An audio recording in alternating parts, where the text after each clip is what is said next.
السلام علیکم ورحمۃ اللہ وبرکاتہ حامداً و مصلیاً اما بعد۔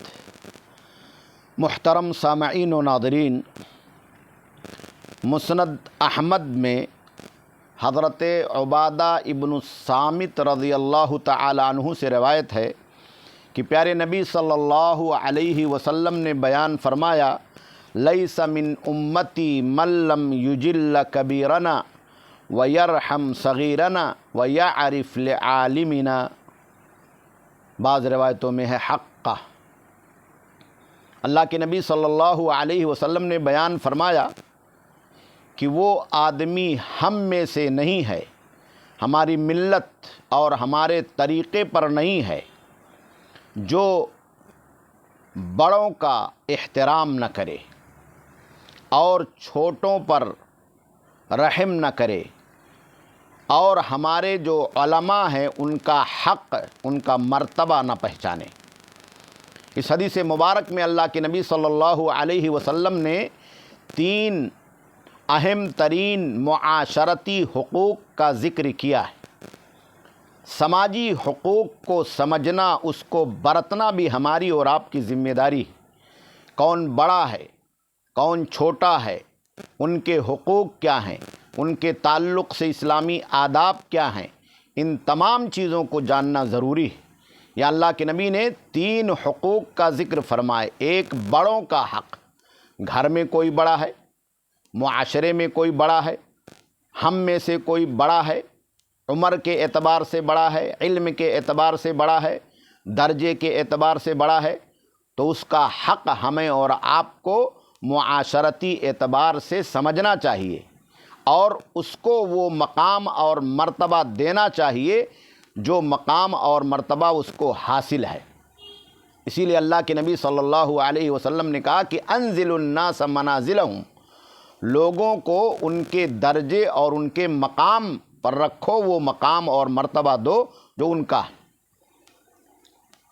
گھر کے اندر کوئی آدمی بڑا ہے، کما رہا ہے، ذمہ داری سنبھال رہا ہے، لوگوں کے حقوق کی رعایت کرتا ہے، تو گھر والوں کو اس کو مقام دینا، وہ جو مقام اس نے بنایا ہے، یہ ضروری ہے۔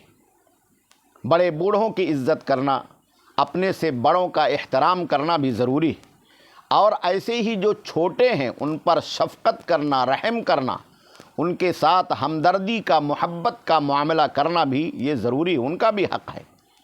بچوں کے ساتھ، بھائیوں کے ساتھ، سماج اور معاشرے میں رہتے ہوئے تجارت، کاروبار، لین دین اور دنیا کے تمام میدانوں میں بہت سارے لوگ ہمارے ساتھ ہوتے ہیں، آپ کے ساتھ ہوتے ہیں۔ سماجی بندھنوں کا تقاضا یہ ہے کہ اگر وہ ہم سے اور آپ سے چھوٹے ہیں تو ان کے ساتھ شفقت کا، رحم کا معاملہ کیا جائے، ہمدردی اور مروت کا معاملہ کیا جائے۔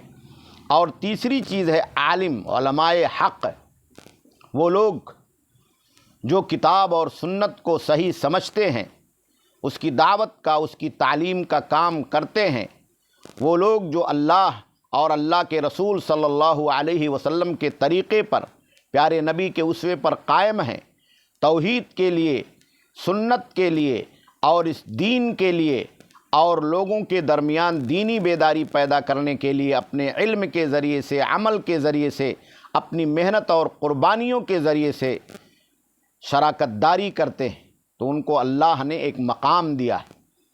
ان کے پاس علم دین ہے، علم قرآن ہے، ان میں شریعت ہے۔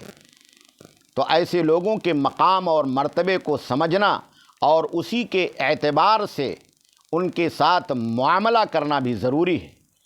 یہ تینوں چیزیں اگر ہمارے اور آپ کے سماج اور معاشرے کے اندر ہو جائیں تو ہم ان معاشرتی حقوق کو ادا کرنے والے ہو جائیں گے جو اللہ نے ہمارے اور آپ کے اوپر عائد کیا ہے، اور سماجی نفرتیں اور وہ کدورتیں دلوں سے دور ہو جائیں گی جو حقد و حسد کی وجہ سے، سازشوں کی وجہ سے اور بہت ساری بدنیتیوں کی وجہ سے، غلط فہمیوں کی وجہ سے پیدا ہوتی۔